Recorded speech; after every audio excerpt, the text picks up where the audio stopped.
Hello বন্ধুরা, আজ আমরা শিখব কিছু গুরুত্বপূর্ণ ফ্রেসল ভার্বস বা বাক্যবন্ধ যেগুলো আমরা প্রতিদিন ব্যবহার করতে পারি। জামা কাপড় পরা বা খোলা নিয়ে ইংরেজিতে কথা বলার সময় আমরা প্রায়ই এমন কিছু ক্রিয়া ব্যবহার করি যেগুলোর মানে আলাদা হয়। যখন এগুলোর সঙ্গে প্রেপোজিশন বা অ্যাডভার্ব যুক্ত হয়, এগুলোকেই বলা হয় ফ্রেসল ভার্বস।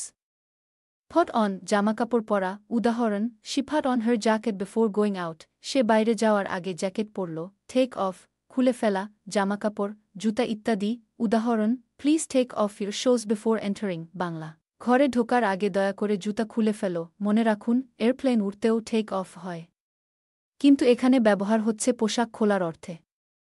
ট্রাই অন, ট্রায়াল দেওয়া বা কোনো পোশাক ট্রাই করে দেখা। উদাহরণ, I want to try on this dress before buying ইট, আমি এটা কেনার আগে ট্রাই করে দেখতে চাই। শপ, মল বা বাজারে কেনাকাটা করতে গেলে এই ফ্রেসল ভার্বটি খুব দরকারি। ড্রেস আপ, সুন্দর ও পরিপাটি করে পরা, বিশেষ উপলক্ষে ফর্মালি সাজা। উদাহরণ, everyone dressed up for the wedding, বিয়ের জন্য সবাই সুন্দর করে সাজল।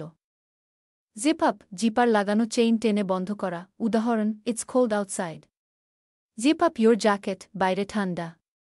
তোমার জ্যাকেটের চেইন লাগাও। বটন আপ, বোতাম লাগানো। উদাহরণ, button up your shirt, you not done yet, তোমার শার্টের বোতাম লাগাও।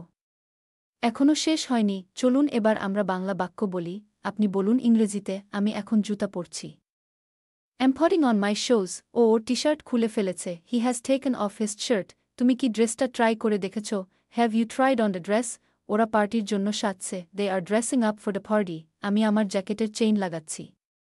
M zipping up my jacket, বোতাম লাগাও, বাইরে ঠান্ডা। Button up, it's cold outside. Video ভালো লাগলে লাইক দিন, কমেন্টে জানান কোন ফ্রেসল ভার্বটি আপনি সবচেয়ে বেশি ব্যবহার করেন। এবং অবশ্যই সাবস্ক্রাইবই করে রাখুন এমনই মজার ও শিক্ষামূলক ভিডিওর